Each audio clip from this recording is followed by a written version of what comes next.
The bioscanner at Nexus Prime cleared thousands of alien species without a hitch. Soldiers, diplomats, even cybernetically enhanced warriors. Then a human lieutenant commander stepped through. The machine froze at 93%, flashing an error no one had ever seen. Weapon without master. What does that even mean for a species with no obvious modifications? Stick around to find out why the galaxy's most advanced security system can't categorize humanity. Nexus Prime functioned with the quiet confidence of a system that had already made up its mind about the universe. Its bioscanner archways, glowing with soft blue energy, hummed their way through thousands of beings a day. Cybernetically enhanced HFY warriors passed through, their metallic limbs registering as predictable patterns of alloy and organic tissue. Filtari commandos, genetically modified for combat, triggered standard threat assessments the system handled without a second thought. This was a place of chrome and calculated risk, a cathedral built to the gods of quantifiable data. Vexel, a HFY security officer with forearms and a data port gleaming on his temple, monitored the flow with practiced boredom. He'd seen it all. The hulking, the scaled, the beings made of energy or silicon. The scanner's database held profiles for millions. Every known life form, every common modification. It was a testament to a galaxy that believed everything could be measured, labeled, and assigned a neat little number. The system's reliability wasn't just assumed. It was an article of faith. The architecture of the place itself screamed order, from the polished floors to the precisely arranged control panels. It was built by minds deeply comfortable with clear definitions. This routine masked a fundamental arrogance. The entire operation was predicated on the idea that a threat was something you could see coming. A weapon, a modification, a known biological agent. The scanner analyzed atoms, but it thought in categories. It could tell you the molecular composition of a warrior's carapace, but had no framework for measuring ingenuity. It was a masterpiece of interpreting what is modern, completely unequipped to consider what could be. The line moved forward with mechanical efficiency. A being of crystalline structure was processed. Then a diplomat with pheromone glands. All followed their predictable biological and technological patterns. The soft hum of the archway was the sound of a universe making sense. Then Lieutenant Commander Hazel stepped into the energy field. She was just a human. No carapace, no visible cybernetics, no extra limbs. She looked, for all intents and purposes, like the most ordinary thing to walk through those arches all day. The scanner began its work with the same humming efficiency, the progress bar crawling across the main display. It was just another data point, or so everyone thought. The bioscanner processed Hazel's biology with the same placid hum that had registered 1,000 species before her. The initial readings offered nothing out of the ordinary. Unmodified human female, baseline biological template, no visible cybernetics or detectable weaponry. Vexel watched the progress bar glide smoothly from left to right, already mentally moving on to the next in line. Just another day at Nexus Prime, orderly, predictable, and completely quantified. Then the bar stopped. Not at 100%, not at 99%. It froze precisely at 93% completion. The hum didn't falter. The lights didn't flicker. The machine simply had paused. Vexel leaned forward, one set of hands resting on the console, another tapping a command sequence into the secondary terminal. The scanner ignored him. It was running diagnostics, but not the kind you could interrupt. This was an existential loop, a system chasing its own logic in circles. Station personnel murmured, exchanging glances. A calibration error, someone suggested. A minor glitch in the energy field modulation. Vexel cycled through standard troubleshooting protocols with mounting irritation. Reinitialized the biosignature database. Ran a hardware integrity check. The scanner continued humming, frozen at 93 as if it had suddenly forgotten how to finish a thought. The strangest part was that all other functions remained precise. The environmental monitors showed no fluctuation. The comms were clear. This wasn't a breakdown. It was a refusal. Behind Hazel, a small group of human soldiers watched with mild curiosity. They shifted on their feet, looking more bored than alarmed. None of them realized they were witnessing something unprecedented. The first time the galactic standard for threat assessment had simply given up. To them, it was just another bureaucratic delay. To the system, it was a silent crisis. That frozen progress bar became an accusation. It wasn't flashing red or sounding alarms. It was just stuck, a quiet condemnation of every assumption built into Nexus Prime's polished architecture. The scanner had processed warriors with plasma grafted to their bones, and diplomats with neurotoxin glands. It knew how to categorize a living weapon, but this, a human with nothing but standard-issue fatigues and a calm expression, that it couldn't process. For the first time, the galaxy's most advanced security technology had encountered a problem it couldn't solve by referencing a database or running an algorithm. It wasn't broken. It was bewildered. And in that humming, motionless moment, everything they thought they knew about threat assessment began to quietly unravel. After agonizing minutes of silence, the machine finally produced a readout. The display confirmed what every visual scan already showed: standard human female, baseline biology, no detectable cybernetics or conventional weaponry. The scanner had clearly registered her physical form and found nothing exceptional in her cellular structure or organic composition. It was the most ordinary biological assessment you could imagine. Then came the second line of text. Threat level, error, cannot compute. The words hung in the air like a blasphemy against the station's entire security doctrine. This wasn't how the system worked. Threats were supposed to be quantifiable things you could measure and contain. They came with ratings and categories and predefined response protocols. This was just an admission of failure. Below that, in smaller but no less definitive type, appeared the classification, weapon without master.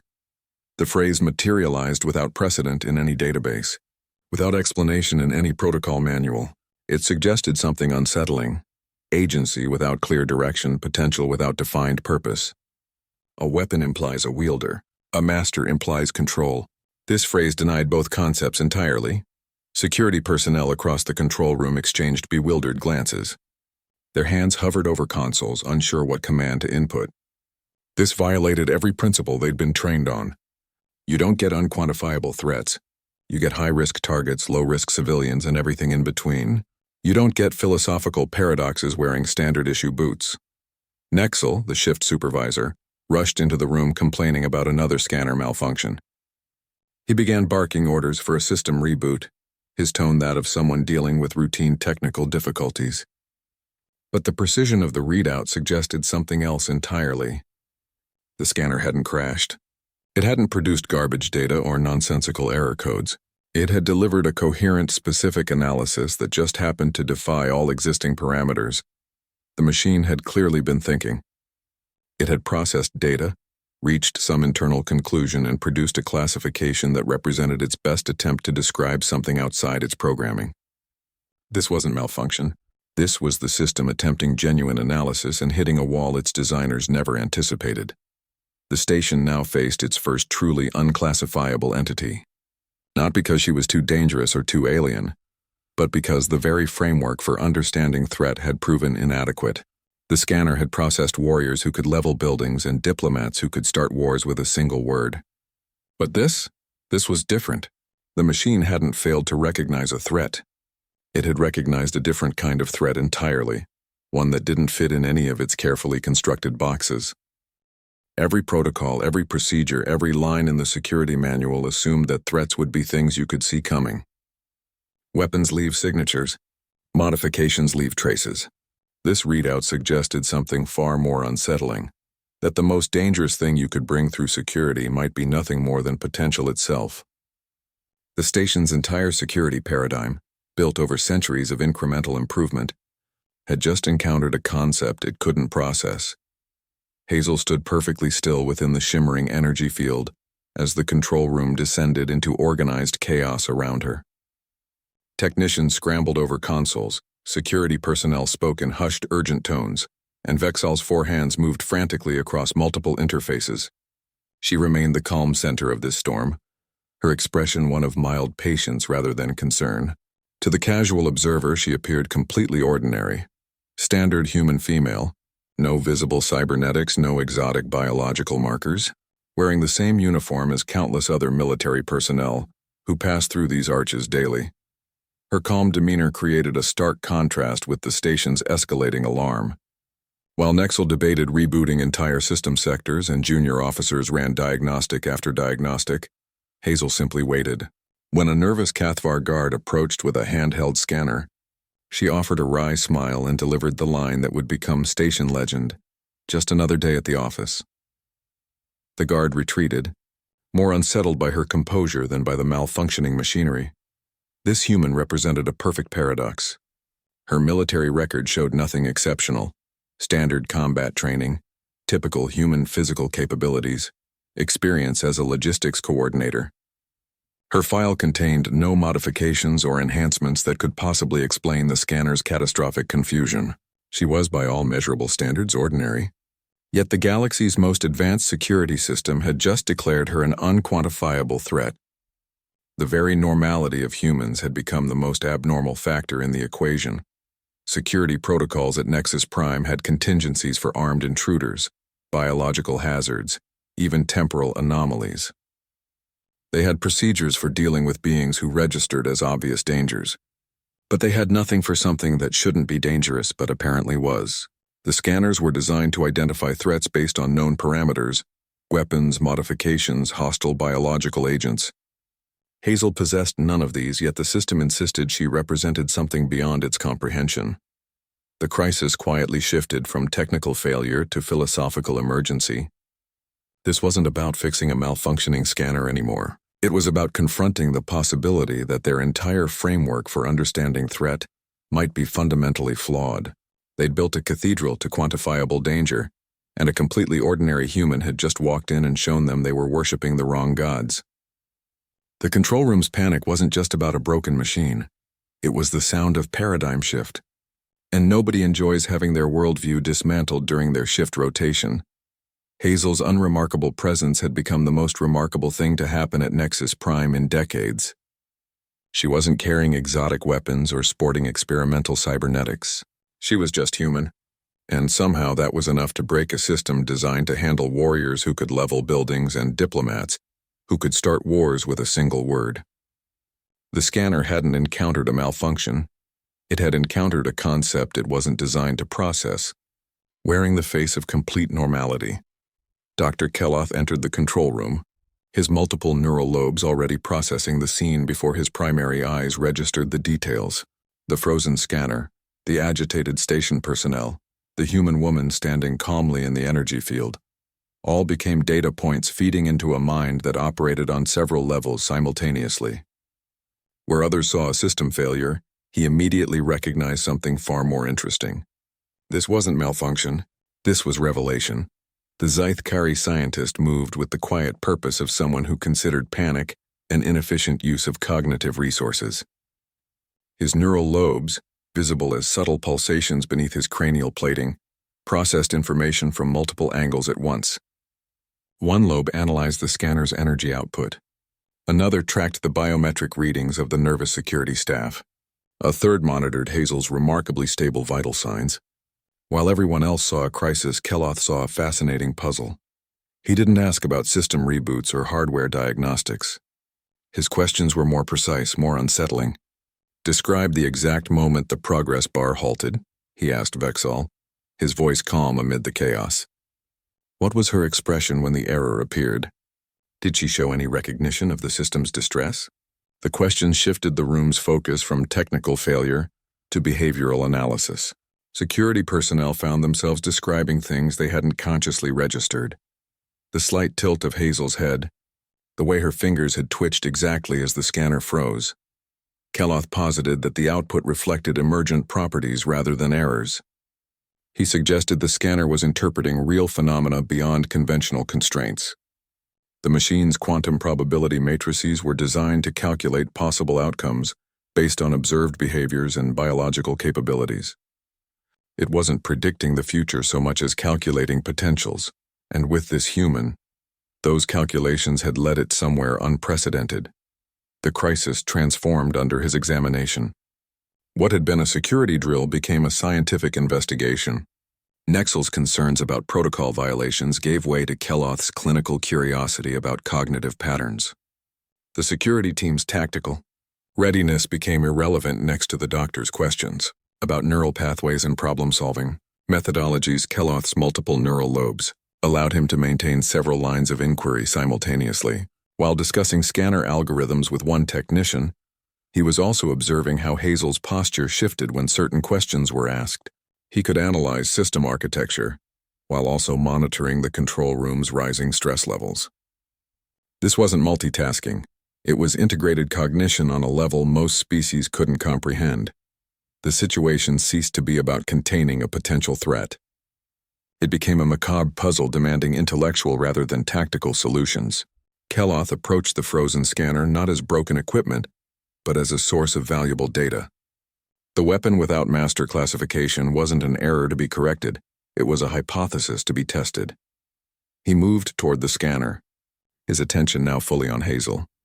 The security team watched, unsure whether they should be aiming weapons or taking notes. Keloth's approach represented a fundamental shift in perspective.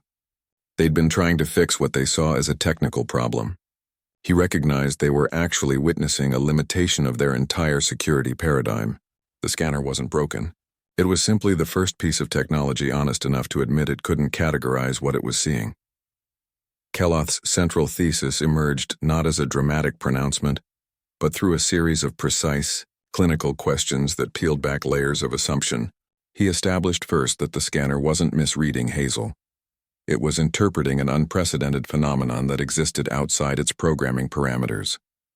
The machine's quantum probability matrices were functioning perfectly, calculating possible outcomes based on observed biological and behavioral data. They just happened to be calculating something no security system had ever encountered before. This represented what he termed the weaponization of potential itself. The doctor explained that some entities exist not as explicit weaponry, but as possibilities waiting for context. These potentialities only manifest under specific cognitive and cultural circumstances that conventional threat assessment simply doesn't account for. The scanner wasn't designed to measure how a species might repurpose its environment or reinvent solutions on the fly. It measured what was there, not what could be there given the right motivation. A skeptical technician muttered from the back of the control room, "The scanner is predicting the future." Keloth's neural lobes pulsed with mild amusement as he formulated his response. He clarified this wasn't precognition, but sophisticated probabilistic analysis working with incomplete models. The machine wasn't seeing destiny. It was calculating potentials based on observable traits and arriving at conclusions that defied its existing categories. He suggested the scanner saw what Hazel could become, not merely what she was at that moment.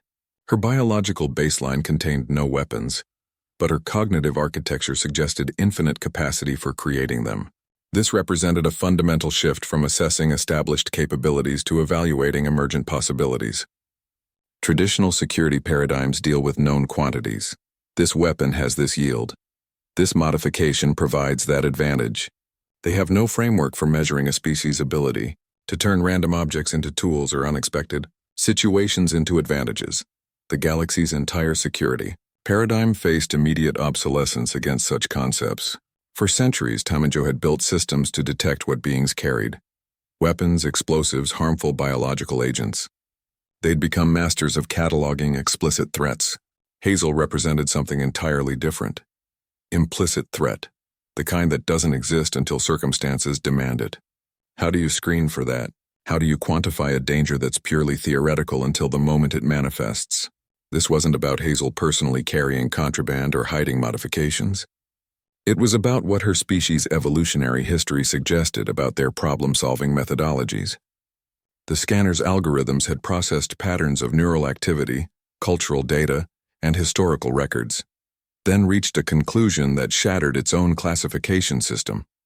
It recognized that some threats aren't objects you carry but capabilities you embody, and that distinction made all their security protocols suddenly look quaint.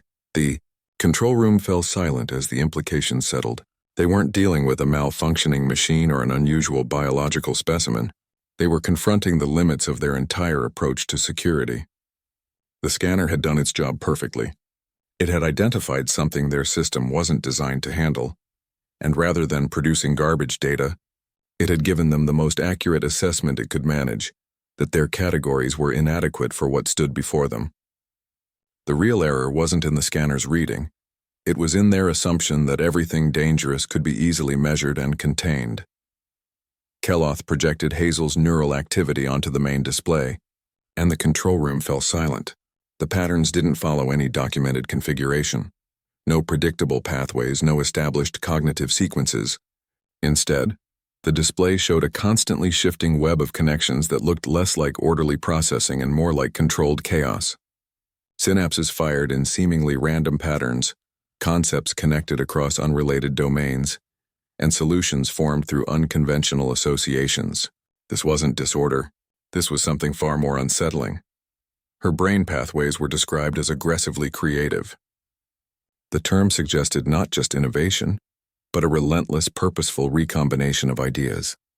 Neural activity showed constant formation of new connections between concepts that most species kept in separate cognitive categories. Practical problem-solving regions communicated directly with abstract reasoning centers. Memory retrieval patterns intertwined with speculative simulation networks. This wasn't just thinking outside the box, it was thinking without recognizing the box existed in the first place. Keloth noted that humans possess unique cognitive architecture that operates fundamentally differently from other species. Where most beings follow established neural pathways honed by evolution, humans constantly create new routes on demand. Their brains don't just process information, they actively rewire their approach based on immediate needs. This represents an evolutionary adaptation to unpredictable environments where preset solutions would be useless. What appears chaotic is actually highly optimized flexibility. The display showed her brain considering a structural support beam, not as architecture, but as potential leverage point. It processed communication devices as possible ignition sources. It analyzed personnel movements as potential kinetic energy transfer systems. Every element in her environment underwent constant re-evaluation for alternative applications. This capacity for generating novel solutions using resources in unintended ways defied conventional threat assessment. Models. Keloth explained that human brains maintain what he called cognitive plasticity as their default state. Most species develop specialized neural pathways optimized for their environmental niches. Humans never stopped adapting. Their neural architecture remains open-ended, capable of forming new connections throughout their lifespan. This allows them to approach problems from angles that simply wouldn't occur to species with more rigid cognitive structures. The scanner's quantum probability matrices had attempted to calculate possible threat scenarios based on Hazel's observed capabilities, but they couldn't model this level of adaptive creativity. The machine could predict what a warrior might do with a plasma rifle. It couldn't predict what a human might do with a paperclip, a length of cable, and 5 minutes of unsupervised access to environmental controls. The problem wasn't the scanner's processing power. It was the fundamental unpredictability of a mind that treats every object and situation as raw material for innovation. This neural flexibility explains why human military training emphasizes adaptability over rote procedures. While other species drill specific combat forms and weapon techniques, humans practice improvisation. Their training scenarios deliberately create unexpected complications to force creative problem solving. They don't just learn to use weapons, they learn to create weapons from whatever's available. The scanner hadn't encountered a malfunction. It had encountered a cognitive process that operates on principles entirely foreign to standardized threat assessment. What looks like chaos is actually highly efficient pattern recognition, combined with relentless recombination. Hazel's brain wasn't malfunctioning. It was operating at peak human efficiency, constantly scanning for possibilities and connections that other species would overlook. The scanner's classification of weapon without master made perfect sense when you understood that the weapon wasn't something she carried. The weapon was her capacity to turn anything into a tool, any situation into an advantage, and any constraint into an opportunity for innovation. Keloth made a sweeping claim that reframed the entire nature of human development. He suggested that human entertainment media serves as a distributed research and development program operating at civilizational scale. What other species considered leisure, humans treated as systematic possibility exploration. Their speculative fiction, in particular, functioned as a cultural repository of solutions waiting for the right circumstances to become real. The Doctor explained how thought experiments in their stories consistently became technological realities. Centuries later, tales of underwater vessels preceded actual submarines. Stories of orbital communication platforms anticipated satellite networks. Narratives about artificial beings laid conceptual groundwork for robotics. Humans didn't just imagine these things for entertainment. They used storytelling as a form of anticipatory adaptation, solving hypothetical problems before they actually occurred. This cultural mechanism accelerated their progress beyond any single species' trajectory. While other civilizations developed technology through structured research programs following predictable lines, humans advanced through what appeared to be chaotic cultural experimentation. Their entertainment media constantly generated new concepts, tested them in narrative contexts, and stored the most promising ideas in collective consciousness until technology caught up with imagination. Kelloth noted that humans turn problems into opportunities systematically through this process. Every story about conflict includes new ways to conduct warfare. Every tale of exploration invents technologies to make that exploration possible. Their culture acts as a continuous innovation engine, constantly generating and refining concepts that eventually manifest in reality. This organic development process operates alongside formal research, but follows completely different rules. The galaxy's structured research programs cannot match this distributed approach to innovation. Centralized R&D focuses on solving identified problems with defined parameters. Human cultural development operates through open-ended exploration of possibilities, without immediate practical application. Their stories ask what if without worrying about how or why questions that formal research institutions often cannot justify pursuing. This explains why human technological advancement appears so unpredictable to outside observers. They don't progress along logical, specialized lines. They develop solutions for problems that don't exist yet, then create the circumstances that make those solutions necessary. A story about space travel written centuries before rocket technology becomes a blueprint rather than mere fiction. A narrative about instant communication across distances becomes a challenge to be solved rather than fantasy to be enjoyed. Their culture functions as a vast testing ground for ideas that may never be needed but will be readily available if required. This represents a form of civilizational preparedness that more pragmatic species find both inefficient and unsettling. Humans invest significant cultural capital in imagining scenarios that may never occur, developing solutions for problems that might not exist, and exploring possibilities that seem frankly ridiculous until the day they become necessary. The scanner's confusion suddenly made perfect sense. It wasn't just assessing Hazel's current capabilities. Its probability matrices were attempting to account for this cultural inheritance, the accumulated potential of thousands of years of speculative problem-solving stored in stories, films, and games. How do you quantify a threat when the most dangerous thing about a species is its collective imagination? Their entertainment isn't distraction. It's weapons development in narrative form. Kelloth projected a series of images onto the control room's main display, each one documenting humanity's historical relationship with ordinary objects. The presentation wasn't about advanced weaponry or specialized combat gear. It showed farming implements modified into siege weapons, construction tools adapted for field surgery, and industrial equipment repurposed for warfare.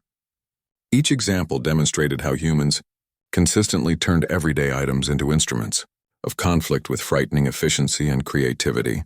The Doctor emphasized this wasn't occasional improvisation, but a deep cultural pattern spanning their entire history. Agricultural societies turned plows into makeshift battering rams. Medieval craftsmen reforged scythes into polearms. Modern conflicts saw garden fertilizer become explosive material, and commercial drones become surveillance platforms. The same metal used for surgical instruments became shrapnel and fragmentation devices. This pattern occurred across civilian and military contexts with equal ingenuity. What made this behavior particularly unsettling was its universal application. The same mindset that created medical advances also developed weapons. Sterilization techniques developed for field hospitals found application in biological warfare containment. Radiation technology used for cancer treatment informed nuclear weapon design. Humanity displayed no built-in restrictions on how resources could be utilized. Everything existed as potential material waiting for the right application. Kelloth highlighted how this adaptability made categorization impossible for external observers. A species that sees farming tools as potential siege engines and medical equipment as possible torture devices, defies conventional threat assessment models. Their cognitive flexibility allows them to bypass the natural limitations that constrain other species' resource utilization. Where others see objects with fixed purposes, humans see components waiting for reassembly.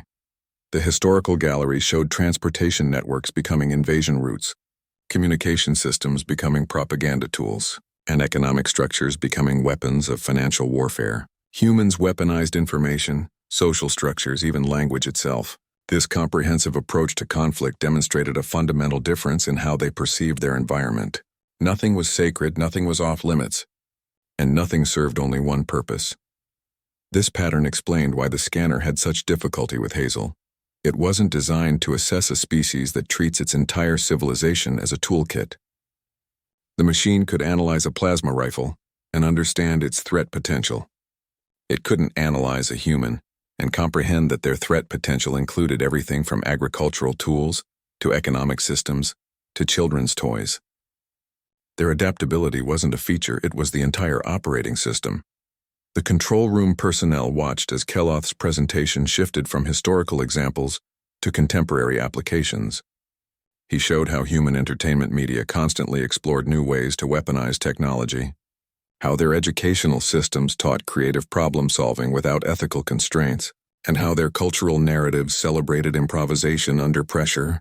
This wasn't just individual behavior, it was civilizational programming, humanity's lack of built-in restrictions on resource utilization created a threat profile that changed constantly, based on available materials and immediate needs. A human in a kitchen became a different threat than a human in a machine shop or a laboratory. Their danger wasn't in what they carried, but in how they thought about their environment. The scanner had encountered not just a unique biological entity, but an entire evolutionary approach to problem-solving that treated every object as potential leverage. This historical pattern of weaponizing everything made traditional security protocols suddenly seem quaint. How do you screen for a threat that might not exist until someone looks at a paperclip and imagines a lockpick, or examines a communication device and sees an ignition source? The galaxy's security paradigms were built around detecting known threats. Humans specialized in creating new ones from whatever happened to be nearby. Their most dangerous weapon wasn't any particular technology. It was their refusal to see any technology as having fixed limitations. Keloth crystallized the comprehensive portrait that had been forming since Hazel stepped into the scanner. He made the crucial distinction that she wasn't merely a skilled individual strategist, but embodied something far more comprehensive, a living adaptive system that operated on principles the galaxy had never quantified. She represented the capability to turn any environment into an arsenal, any constraint into an advantage, and any object into a tool. This wasn't about personal combat prowess or specialized training. This was about a fundamental approach to existence that treated the entire universe as raw material waiting for recombination. The doctor articulated the fundamental insight about human development that explained the scanner's confusion. Humanity's advancement wasn't just about developing weapons, but about maintaining a continuous weapons development program that had been running for thousands of generations. Their culture itself functioned as an anticipatory adaptation machine, constantly generating and refining solutions to problems that might never occur, but would be ready if needed. This program operated alongside their formal research institutions, but followed completely different rules. Humans build thought experiments into technologies long before the actual need arises. Their storytelling tradition serves as distributed research and development, exploring possibilities that formal institutions would consider impractical or unnecessary. They develop concepts for space travel centuries before rocket technology. Imagine communication networks before understanding radio waves, and speculate about artificial intelligence before creating the first computer. This cultural practice creates a vast repository of potential solutions waiting for the right circumstances. Their threat level becomes whatever the situation requires precisely because of this adaptive flexibility. A human in a kitchen represents a different danger than a human in a machine shop or laboratory. Their capacity to repurpose resources means their effectiveness changes based on environment and available materials. This variability makes traditional threat assessment models useless. You can't categorize something that redefines itself based on context. Fixed defense frameworks cannot match this kind of adaptability. Security systems are designed around known quantities and predictable patterns. They can screen for specific weapons, detect familiar modifications, and respond to established threat profiles. Humans operate outside these parameters because their danger isn't in what they carry, but in how they think about what's around them. The scanner's classification of weapon without master wasn't an error, it was the most accurate description possible of a species that treats its own cognitive flexibility as its primary survival tool. This living adaptive system explains why disarming a human proves fundamentally impossible. You can confiscate their weapons, but you can't confiscate their ability to create new ones from whatever materials remain.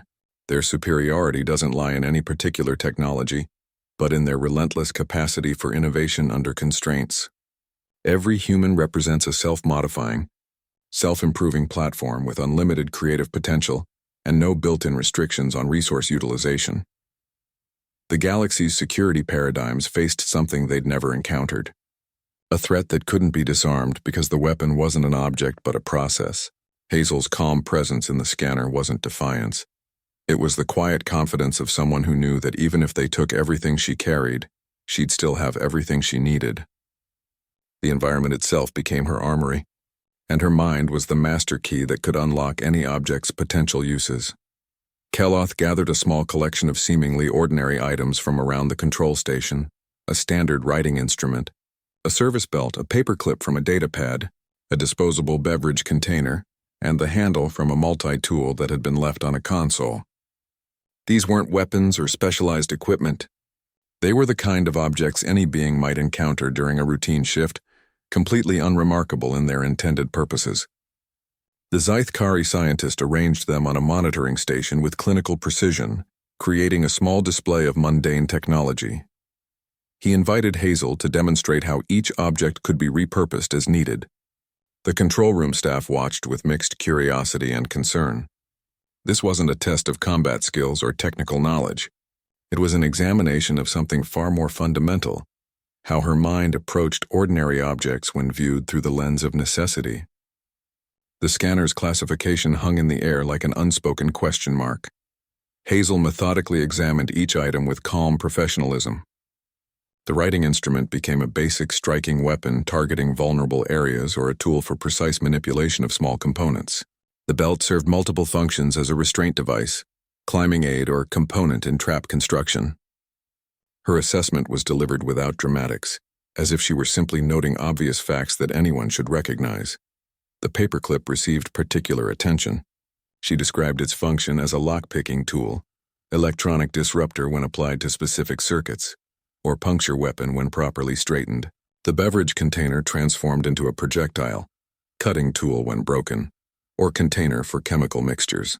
The tool handle provided leverage for mechanical advantage, or served as a probing instrument for confined spaces. Each object suggested multiple applications simultaneously, as if she were seeing not just what things were, but everything they could become. The speed and variety of reconfigurations unsettled the onlookers. Security personnel who dealt with quantifiable threats found themselves confronted with something entirely different. This wasn't about weapon proficiency. It was about a fundamental cognitive approach that treated every object as potential material waiting for reassembly. The same mindset that could turn a writing instrument into a weapon could presumably turn environmental controls into offensive systems or communication networks into tactical advantages. Keloth watched with growing scientific satisfaction. The demonstration confirmed his theory about human adaptability. They weren't just creative, they were systematically creative, applying consistent principles of repurposing across different contexts. This explained why the scanner had such difficulty. It could analyze a plasma rifle's energy output, but couldn't calculate the threat potential of a being who looked at a paperclip and saw 3 different weapons. The control room's atmosphere shifted from concerned observation to uneasy realization. They weren't watching a personnel evaluation. They were witnessing a demonstration of why traditional security measures might be fundamentally inadequate. How do you screen for a threat when the danger isn't in what someone carries but in how they think about their environment? The scanner's classification of weapon without master began to make terrible sense. Hazel didn't need to carry prohibited items. Her capacity to create tools from anything made the entire station her potential armory. The demonstration concluded without dramatic flourish. Hazel simply finished her assessment and stood calmly as Keloth collected the items. The objects themselves hadn't changed. They remained ordinary station equipment. But everyone present would never look at a paperclip or a beverage container the same way again. The most unsettling realization wasn't that Hazel could weaponize these items. It was that she saw this capacity as completely normal. Just another day at the office for a species that treats its entire environment as raw material. The demonstration revealed deeper patterns that went far beyond simple cleverness. Hazel's reconfigurations weren't random acts of improvisation. They displayed a methodical intentionality that suggested systematic training in resource utilization. This wasn't about being clever under pressure. It was about applying a consistent framework for turning any material into offense or defense. Each suggestion came with specific, practical application details that demonstrated real understanding of physics, mechanics, and human anatomy. She didn't just say a writing instrument could be a weapon. She explained precisely how to maximize striking force and which vulnerable areas to target. Her explanations covered not just what each object could become, but exactly how the repurposing would work. The belt wasn't merely a restraint device. She detailed how to create specific knot configurations for different restraint scenarios and how to use the buckle as an impact surface. The paperclip's transformation into a lockpick included explanations of torque application and pin manipulation. This level of technical detail showed these weren't theoretical possibilities but practical applications she could execute. The objects ceased to be individual items and became components in larger systems of action. She described how the beverage container could be part of a distraction system when combined with other materials, or how the tool handle could integrate with structural elements to create barriers. This modular thinking treated every resource as interchangeable parts and customizable solutions. It wasn't about individual clever tricks, but about systematic approaches to problem solving that could scale to any situation. The onlookers gradually realized they weren't witnessing random creativity but a disciplined methodology. Hazel's approach followed consistent patterns of assessment, adaptation, and application that could be taught and replicated. This capability wasn't unique to her. It represented a cultural approach to problem solving that could be deployed en masse across any human population. The realization settled over the control room that this wasn't about one unusual individual, but about an entire species' operational methodology. This systematic approach meant that in any environment, humans could fabricate offensive or defensive capabilities from whatever materials happened to be available. Their effectiveness wouldn't depend on carrying specialized equipment, but on their capacity to assess and utilize local resources. The galaxy's material abundance, all those ordinary objects and systems designed for peaceful purposes, suddenly became a potential armory waiting for the right mindset to activate it. Traditional security measures focus on controlling access to specific dangerous items. This demonstration showed why such approaches might be fundamentally inadequate against a species that doesn't need specialized weapons, because they see weapons in everything. The control consoles, environmental systems, even the station's architectural elements all became potential components in systems of action that the security team hadn't been trained to anticipate. Hazel finished her demonstration without dramatic emphasis, as if she'd simply explained obvious facts about the universe. The objects remained on the table, still just ordinary station equipment, but nobody in the room would ever look at a paperclip or beverage container the same way again. The most unsettling part wasn't the specific applications she described, but the systematic thinking behind them. This wasn't improvisation. This was applied philosophy, a way of interacting with the physical world that treated every object as having multiple potential futures, depending on need and imagination. The galaxy's comfortable distinction between tools and weapons had just been permanently blurred. The demonstration expanded seamlessly from individual objects to comprehensive strategic thinking. Hazel reframed the entire concept of defense and coordination, treating the control room not as a secure space, but as raw material waiting for tactical organization.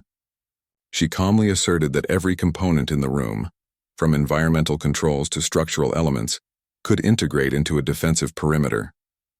The air circulation system became a potential delivery method for various agents. Support columns transformed into cover positions or projectile sources. Even communication terminals offered opportunities for coordination or psychological operations. Keloth's scientific curiosity shifted towards something resembling awe mixed with professional unease. He watched as Hazel integrated disparate systems into a coherent defensive plan with unsettling speed. She described how to create choke points using movable equipment, establish overlapping fields of observation through reflective surfaces, and utilize power conduits as potential area denial tools. Her assessment included rapid movement corridors through what appeared to be cluttered workspace and multi-layered response protocols using available personnel.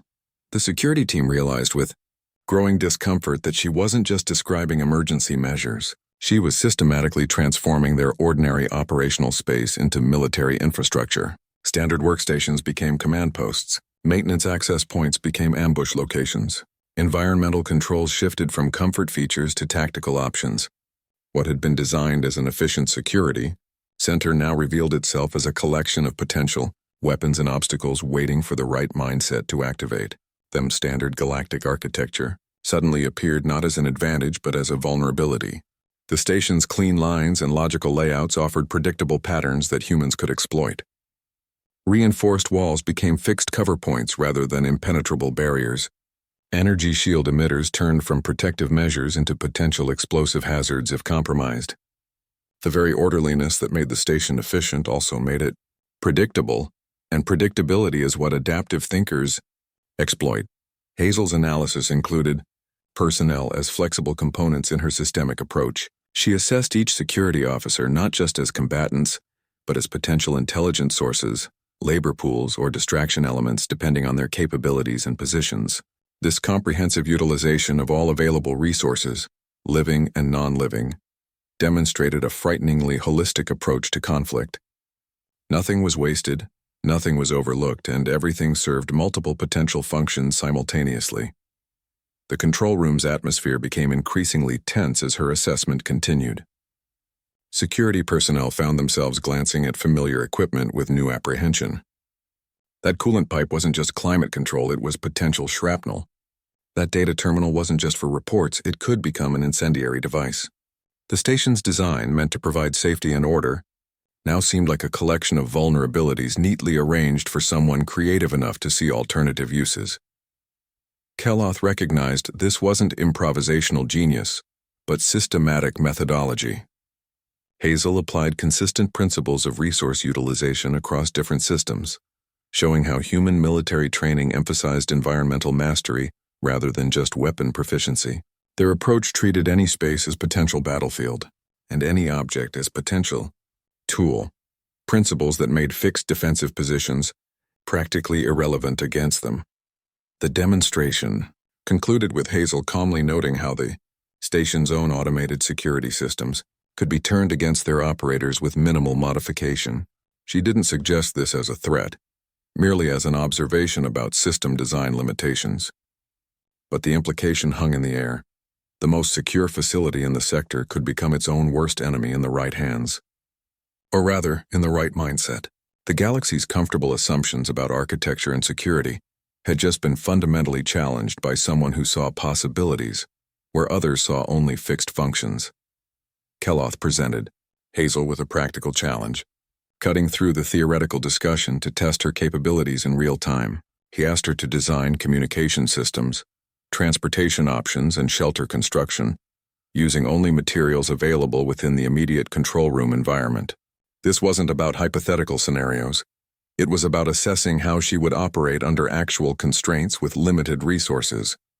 The station personnel leaned forward, anticipating either brilliant improvisation or finally seeing the limits of human adaptability. Hazel redefined the challenge before even addressing the individual components. She stated that creating a communication device would be the simplest task given available components, immediately identifying it as the most viable starting point. Her assessment considered not just technical feasibility, but strategic prioritization. Establishing communications first would enable coordination of other efforts. She noted how console wiring could be repurposed for signal transmission, and how emergency backup systems contained usable frequency modulators. Her vision for transportation options utilized the station's existing infrastructure in ways the designers never intended. She described how maintenance drones could be reprogrammed for personnel transport, how conveyor systems could be redirected for rapid movement, and how even emergency evacuation slides could become temporary transport channels. This thinking demonstrated her ability to leverage existing systems for multiple purposes simultaneously, seeing functionality where others saw fixed equipment. Shelter construction integrated seamlessly with existing structural elements rather than requiring new materials. She pointed to environmental control partitions that could be reconfigured into protective barriers, emergency supply containers that could form shelter foundations, and even energy field projectors that could create temporary protective domes. Her approach emphasized adaptability and resourcefulness, using what was already present rather than requiring specialized equipment. Hazel highlighted critical interdependencies between these systems, demonstrating her understanding of how solutions must work together rather than in isolation. Communications depended on power systems that transportation might require, while shelter locations affected both communication range and transportation routes. She explained prioritization requirements, which systems to establish first based on environmental threats and available resources. This systematic approach showed she wasn't just solving individual problems but orchestrating comprehensive survival strategies. Security considerations formed an integral part of her planning despite the emergency context. She described how to maintain defensive capabilities during rapid deployment, using available materials for early warning systems and creating fallback positions within shelter designs. Her approach balanced immediate survival needs with ongoing protection requirements, showing that human adaptability doesn't mean sacrificing security for speed. This demonstration revealed this wasn't mere improvisation, but the orchestration of complex, integrated solutions, each element connected to others in logical sequences that accounted for multiple variables simultaneously. Hazel's thinking showed how humans preserve or even elevate their capabilities under pressure, systematically rather than through random inspiration. They don't just survive constraints. They use constraints to create more efficient, integrated solutions. The control room staff watched as ordinary station equipment transformed in their perception, from fixed-purpose items to flexible components in survival systems. What had been communication consoles became potential signal sources. Transportation systems became multi-purpose mobility networks. Sheltering ceased to be about finding safe spaces and became about creating them from available materials. This comprehensive approach to resource utilization under constraint demonstrated why the scanner had such difficulty categorizing human threat potential. Their danger isn't in what they carry, but in how they think about everything around them. After processing the new data from Hazel's demonstration, the bioscanner's readout finally stabilized. The machine had clearly been recalibrating its assessment based on observed capabilities, rather than merely scanning for conventional threats. The humming energy field around Hazel pulsed once, twice, then returned to its normal rhythm as the display screen cleared its error messages and produced a final classification. The banner across the top of the screen stated simply, "Human cleared for passage." Below this seemingly ordinary approval, however, came the crucial qualification that would change galactic security protocols forever. Standard security protocols inadequate. The machine wasn't rejecting its own assessment. It was acknowledging that its operational framework couldn't properly contain or evaluate what it had identified. This represented a complete paradigm shift in threat assessment methodology. The recommendation field updated with startling directness. Recommend policy revision. This wasn't the usual technical adjustment or system update suggestion. This was a fundamental acknowledgement that the entire approach to security needed rethinking when dealing with humans. The scanner's programming had reached a logical conclusion based on observed data and found existing protocols dangerously insufficient. Then came the line that would be quoted across galactic security conferences for decades: "Befriend humans or get out of their way." The machine's analysis concluded that attempting to control or contain humans through conventional means would prove not just ineffective, but potentially counterproductive. This wasn't a threat assessment. It was strategic advice born from cold, logical analysis of demonstrated capabilities. This final classification represented technology adapting faster than bureaucracy ever could. The scanner's AI had processed entirely new data, reached revolutionary conclusions, and issued recommendations that would likely take galactic security committees years to formally adopt.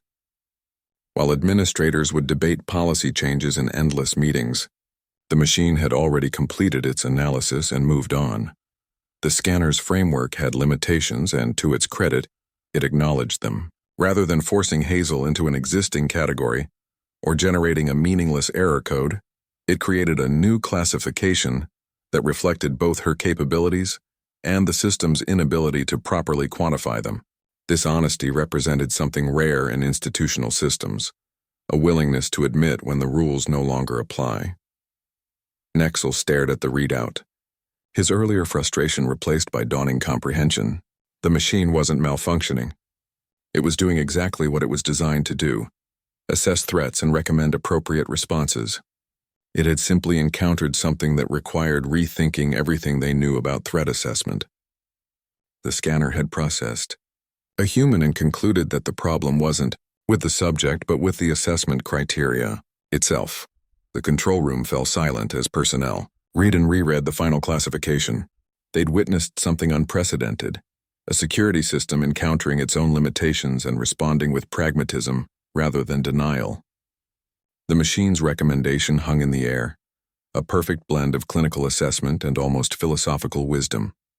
In 7 words, it had summarized what would take galactic security experts years to formalize. When dealing with humans, you either work with their unique capabilities or you become an obstacle they'll find ways to work around. Hazel remained in the energy field, her expression unchanged. She'd been cleared through the most advanced security system in the galaxy, not because she posed no threat, but because the system had wisely concluded that trying to categorize her threat potential was itself a flawed approach. The scanner had chosen adaptation over stubborn adherence to protocols, something bureaucratic systems rarely manage but intelligent systems sometimes achieve. Hazel stepped out of the energy field with a wry, confident grin that suggested she'd known how this would play out all along. The humming archway behind her returned to its normal rhythm. The crisis apparently resolved, though nothing would ever be quite the same in Nexus Prime's security sector. She brushed invisible dust from her uniform sleeves, looking more like someone who'd just endured a minor bureaucratic delay than someone who'd fundamentally challenged galactic security paradigms. Nexel approached her with the careful steps of someone walking through a newly rearranged universe. He carried a data slate containing the scanner's final assessment, though everyone in the control room had already memorized the classification. "Clearance granted," he stated, the formal words sounding both inadequate and profoundly significant. "Welcome to Nexus Prime." The standard greeting felt like reading from a script that hadn't been updated for the new reality they were all facing. Then he added the line that would be quoted across 100 security briefings: "Try not to accidentally conquer anything while you're here." The words landed with perfect ironic humor that barely concealed the day's gravity. It was exactly the kind of understatement that acknowledges everything has changed while pretending nothing has. The shift supervisor had perfectly encapsulated the new reality of human-galactic relations in a single dry observation.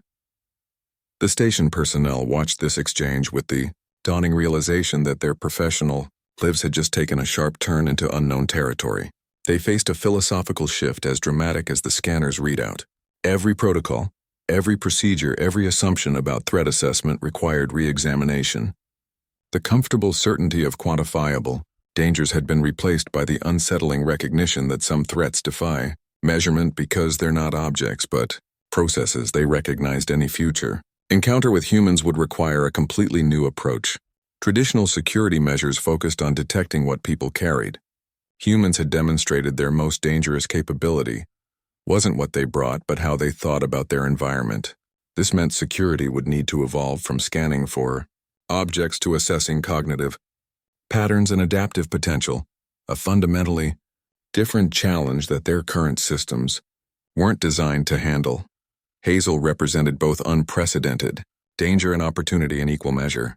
Her capacity to repurpose anything into tools or weapons made her potentially destabilizing, but that same adaptability could solve problems nobody else could approach. The galaxy now faced the complex decision of how to handle a species that defies categorization. Containment seemed impossible, indifference seemed unwise, and understanding would require abandoning centuries of security doctrine. The scanner's recommendation, befriend humans or get out of their way, wasn't just advice about diplomatic relations. It was a strategic assessment based on cold analysis of demonstrated capabilities. Trying to control humans through conventional means would likely prove counterproductive, while working with their unique strengths could yield benefits nobody had anticipated. The galaxy's approach would need to balance caution with openness, recognizing that the same traits that made humans dangerous also made them invaluable. Hazel accepted her clearance with a nod that suggested she understood all these implications perfectly. Her grin didn't fade as she collected her belongings from the security tray.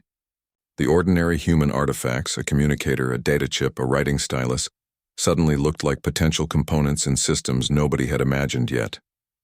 The most unsettling part wasn't that she could turn them into weapons. It was that she probably saw a dozen uses for each item that had nothing to do with their intended purposes. The control room staff watched her leave with mixed reactions ranging from professional curiosity to barely concealed anxiety. They'd witnessed their entire security framework proven inadequate, but they'd also seen something remarkable, a system honest enough to admit its limitations and adapt accordingly. Axis Prime would never be the same, but then, the galaxy never really is. It just occasionally reminds us how much we still have to learn about what's possible. The control room at Nexus Prime remained in a state of suspended animation long after Hazel departed. Personnel drifted back to their stations not with professional efficiency, but with the dazed expressions of people whose fundamental assumptions had just been dismantled.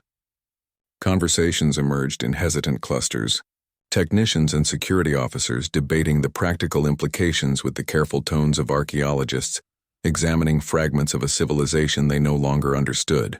They weren't discussing scanner recalibration or system updates. They were questioning whether any conventional security paradigm could ever hope to contain what they'd just witnessed. The consensus emerged gradually, but unmistakably.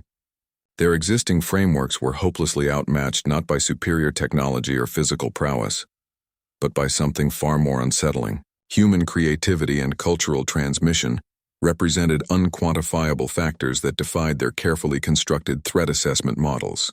How do you screen for a species that treats its entire entertainment industry as research and development? How do you quantify a danger that exists not in objects, but in cognitive patterns passed down through generations of storytelling? Hazel stood as a symbol of this broader truth about humanity. Their adaptability wasn't just an individual trait, but a collective force amplified through cultural transmission. Each human carried not just personal experience but centuries of accumulated problem-solving methodologies embedded in their stories, their education systems, their very language. This explained why the scanner couldn't process her in isolation. It wasn't scanning an individual, but encountering an entire civilization's approach to existence. This realization could fundamentally reshape how galactic civilizations perceive threat, risk, and opportunity. The traditional binary of friendly species versus hostile invaders suddenly seemed quaint. Humans occupied a third category entirely, beings whose danger and value both stemmed from the same adaptive capabilities. They became neither threats to contain nor curiosities to catalog, but potential partners in navigating a universe where the possible constantly outpaces the imaginable. The paradox of the weapon without master classification revealed a deeper truth about human nature. Their most dangerous capability wasn't any particular technology or combat skill, but the ability to imagine solutions into existence. This capacity to treat problems as raw material for innovation made them simultaneously invaluable and unsettling. The galaxy faced a choice: adapt to human methods of thinking or risk watching their own systems become obsolete against such fluid adaptability. Security would need to evolve from containment to understanding, from prevention to collaboration. The old model of scanning for weapons and modifications would need supplementation with assessments of cognitive flexibility and creative potential. This didn't mean abandoning security. It meant recognizing that the most effective defense might involve working with human adaptability rather than against it. The scanner's final recommendation, befriend humans or get out of their way, wasn't just strategic advice but a recognition of this new reality. Trying to control or restrict humans through conventional means would likely prove counterproductive, activating precisely the adaptive capabilities that made them dangerous. Working with their strengths, however, could yield solutions to problems that had plagued the galaxy for centuries. The control room staff gradually returned to their duties, but everything felt different.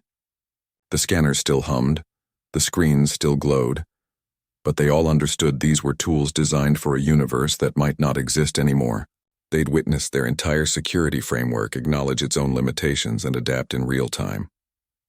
The most advanced assessment system in the galaxy had encountered humanity and reached a simple, pragmatic conclusion.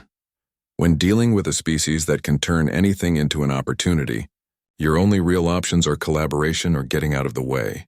The age of quantifiable threats had ended. The age of adaptive partnerships had begun.